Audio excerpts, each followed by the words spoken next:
ulam of the day, courtesy of the Great Choice Page. Napaka-creamy, napaka-fresh dahil buhay pa yan nung binili. Yan ang tilapia, ginataang tilapia na may pechay. Yan. Fresh gata, purong piga, at fresh na tilapia. Humihinga pa. Yan. Oo nga, ganito ka muklo. Ayun o. Naku, pangkanin na naman to. Wala ba nyo isilulutuin na hindi pangkanin?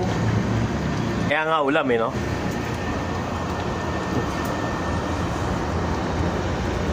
Diet is a cheat day. Cheat day is the... cheat day na naman